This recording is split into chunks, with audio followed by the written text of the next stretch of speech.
Hello, good morning students. In previous class already we have discussed different types of electrical wiring systems, and different type of electrical wiring systems are used as per the consumer's benefit, as per the beauty of architecture as well as safety devices. Now in today's class we have to solve one problem: how to calculate the load for particular type of building and what are the assumptions, and later on it also continues to the estimation of electrical wiring system.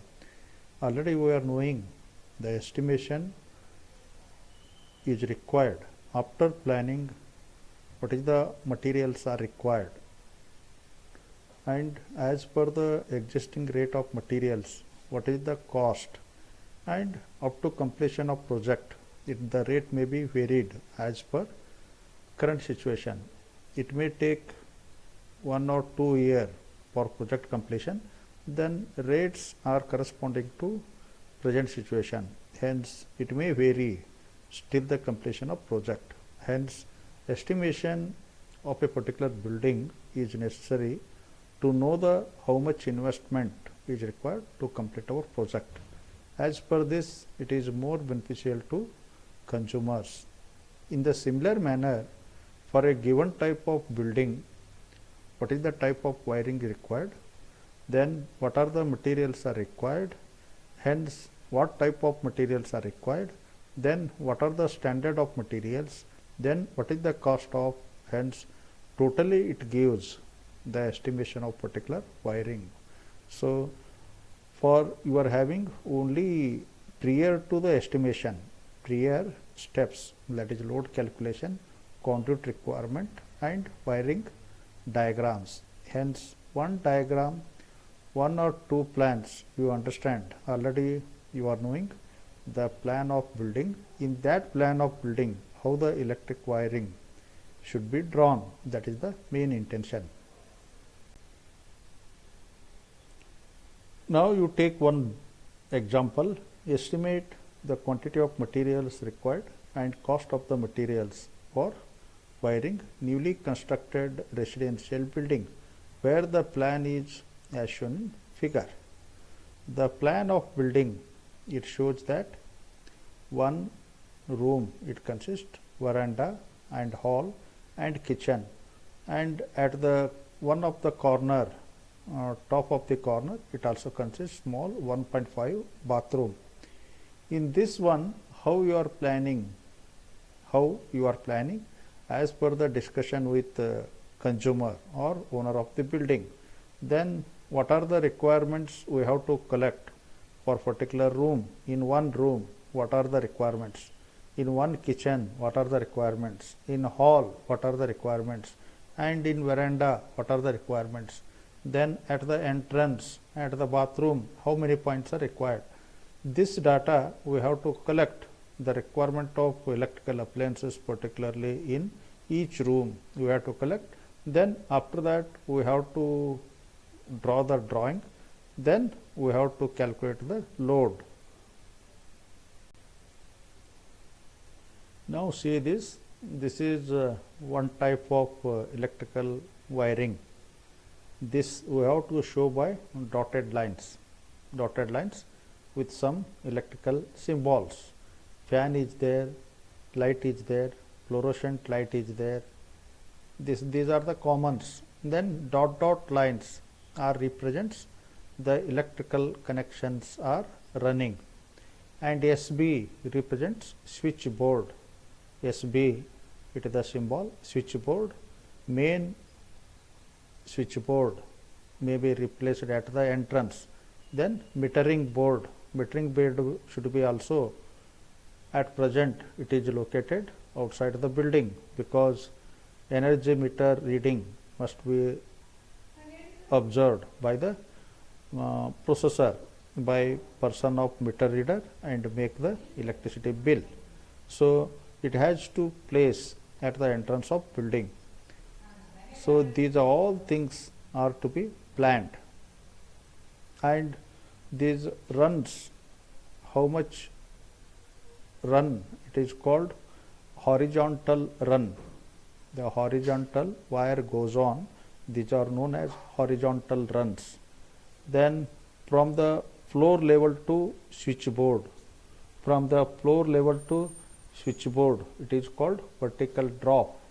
And ceiling, on the ceiling also how much it should run.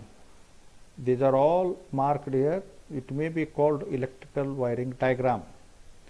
I put it down my effort. Now I took a very simple building. The process, same process may be continued for one building, or it may be multi-stored buildings. Okay, try to understand switchboard, electrical appliances, meter board and MCB. So how these drawings goes on, as per this we have to calculate the requirement of copper wire, the requirement of conduit.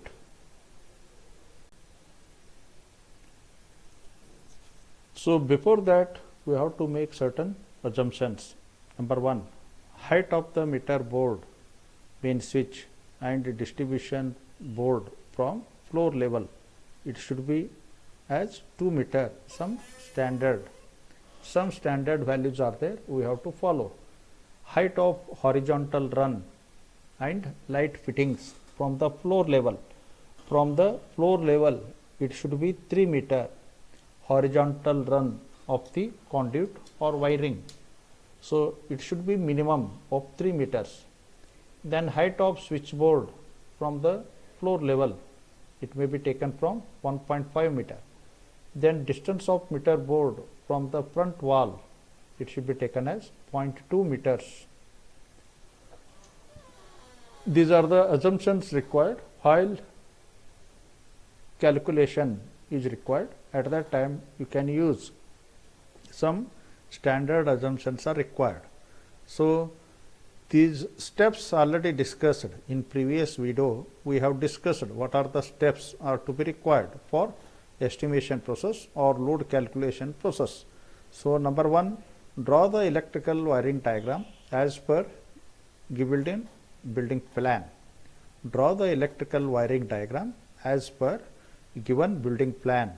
So we have to collect the building plan from the owner, from the building construction required.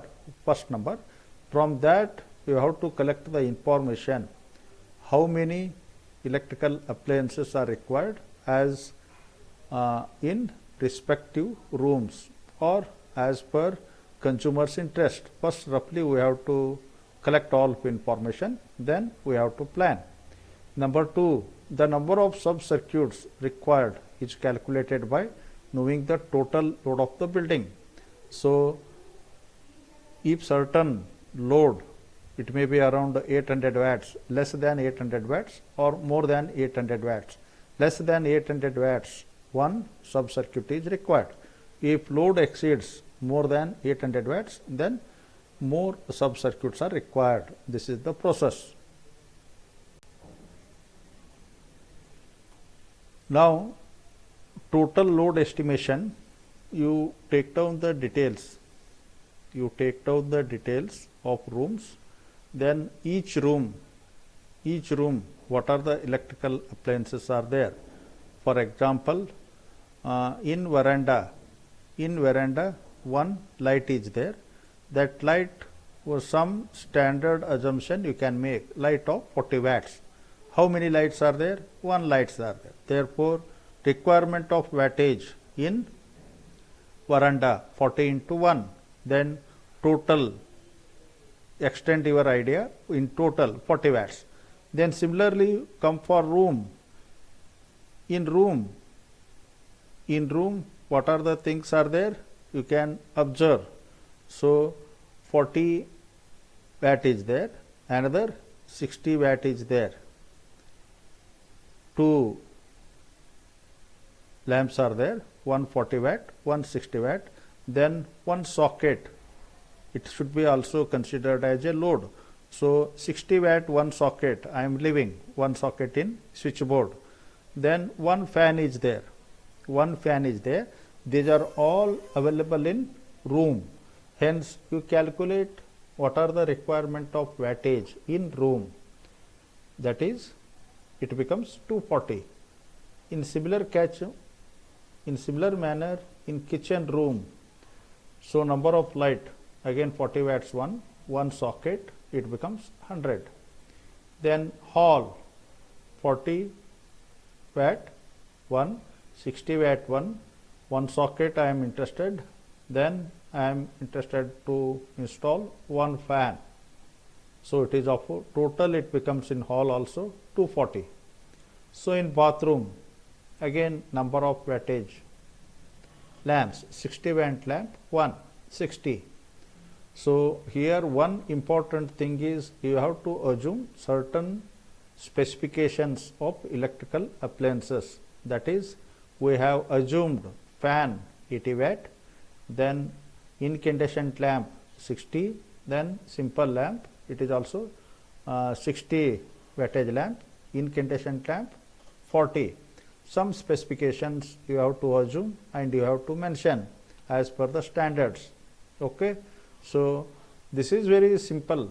As per your drawing only, what are the things electrical appliances are installing in that room, and if you are leaving socket in switchboard, that also considered as load, and fan. Getting the idea? These are all to be added. So totally it becomes now 680 watts. Totally it becomes 680 watts. So now total estimated load is 680 watt. It is less than 800 watts. Hence one sub circuit is enough. If in such case, if total load estimated exceeds above the 800 watts, then more sub circuit is required. Now what you are getting? Total load, it is less than 800 watts, hence one sub circuit is enough. Hence, after calculation of total load, then you go for how much current rating you are going to calculate. So total load is equal to 680 watts, then load current equal to total load in watts, supply voltage in volts. Total load is 680 watts, supply voltage is 230 volts. So I am going to get as 2.96 ampere. So finally it becomes 3 ampere. So one important thing, we have to assume safety factor. As 2. Hence actual current rating required equal to 3 into 2. It becomes 6 ampere, sir. So we have to consider now current rating as 6 by including factor of safety. Corresponding to this current, we have to choose what is the size of copper wire required. So I will send one table is there. From that table, for 6 ampere, which type of copper wire is used? That is 3 by 22 PVC copper wire is used, selected.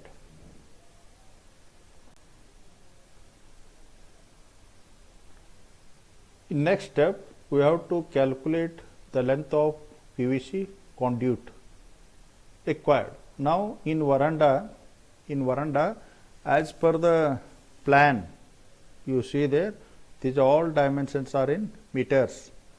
2 meter plus 1 meter horizontal run in veranda. Vertical drop approximately we can select one switchboard it is there. So then wall crossing. So from veranda we are crossing two walls. So wall crossings will be considered as 0.5. So it becomes 6.5 meters. In room size, there are ceiling. In ceiling, 2 horizontal runs are there. Then one vertical drop is there, switchboard, and 2.5 is also considered. So vertical drop is considered for switchboard. These are all horizontal runs on ceiling and walls. You can go for as per the plan approximately vertical rise is 1. So wall crossing again 0.5, one wall crossing is there from room, so totally it becomes 13. Kitchen horizontal run, it is required 4 meter, vertical drop it requires 1.5 because one again switchboard. On vertical rise it is also required of 1 meter. So one wall crossing. Similarly in hall also 1.5, 4.5, 4, 1.5 plus 2 all are horizontal runs. Then vertical drop for switchboard, it may be 2 switchboards are there. Then vertical rise, it is also on the ceiling, you see there. In bathroom again horizontal run is 1. So you make as per the plan how it requires. So each room wise horizontal run, vertical drop, vertical rise, wall crossings approximately you make, then we are coming to know it is a requirement of 44.5.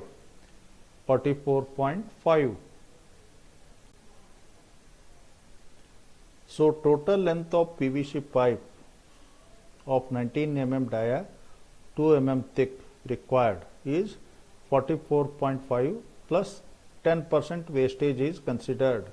So you make the approximation that I told, plus or minus 10 to 20% we are considering wastage, and it may not be required for your purpose. In your syllabus only load calculation and wiring diagram. It is extended idea how to calculate the total length of PVC pipe, sir. So we are going to get 48.95 meter. So then what is the consideration? Step number 5. What is the length of wire is required? Hence it is actually multiplied by 3 times the length of PVC pipe. The length of copper wire required 3 times length of PVC pipe. So it becomes 3 into 49, 147 meters. Step number 6. Length of earthing wire is required. So it may be GI wire of 8 SWG wire type is used. So what is the length?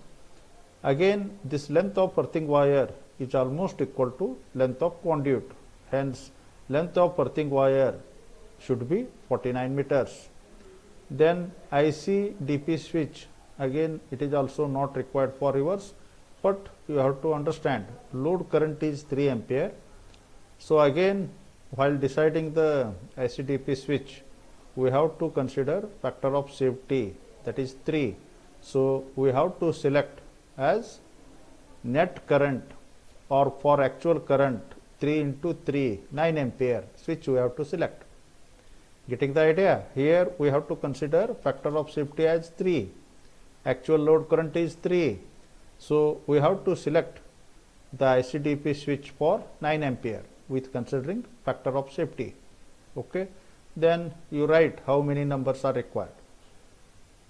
Switches 250 volts 5 ampere single pole switches, total numbers are required 12. Then 3 pin sockets 250 volts 5 ampere 3 numbers. So angle of holders 250 volts 5 ampere 5 numbers. Then sailing roses 4 numbers. 250 volts 5 ampere grade fuse 1 number. Number of T's 5 numbers. Number of elbows 5. Switchboards, these are all required for estimation. And in veranda that is the size, how many switches, room, kitchen, hall, bath, go on different switchboards wherever required, and total estimation how much. Different type of switchboards are available as per the requirement of number of electrical appliances, points as well as sockets. that different size is available, you decide as per that. Then number 8, we have to consider labor cost as follows. The total labor cost depends on number of points. The total number of points equal to 12 actual available number of points, and for meter board it will treated as 2 points. For meter board connection it will considered as 2 points, and distribution board, for that also it may be considered as 2 points. So these two, remember, for connection of meter board 2 points required. For connection of distribution board it is also taken as another 2 points. Actual number of points, so total number of points becomes 16 in this problem. Hence total labor charge equal to total number of points into cost per point. Now we are assuming, I am assuming 60 rupees per point. As per this consideration, total labor charge becomes 16 into 60 rupees. So finally it becomes rupees 960. So this is the last process. How the cost estimation will takes place? Here I taken only 2 examples. Number 1, 3/22 PVC copper wire. First we have to write down the particulars or description. Second one, what is the unit, measuring unit? It may be centimeter or millimeter or meter. Now measuring unit is meter. Quantity, how much required? 147 meters. Rate, per meter rate rupees 6. Per meter rate rupees 6. Total cost for 147 meters, it becomes 882. Similarly, for 19 mm dia, 2 mm thick PVC conduit, again it is measured in meter. Total how much quantity? 49 meters. What is the rate? Rupees 15 per meter. Total it becomes 735. In this manner, what are the materials are required in our wiring process? We have to go on making the list, and what is the quantity, that also list, then per rate, then total cost. Hence it gives total cost estimation of electrical wiring. Sir, it is not required for your case. Your case is up to drawing the wiring diagram, then load calculation. So first 3 points are very much essential. But why this is used? This is used for cost estimation. That's why all the points I have discussed. You have to take another 2-3 problems and practice. Okay. Thank you, sir, to one and all.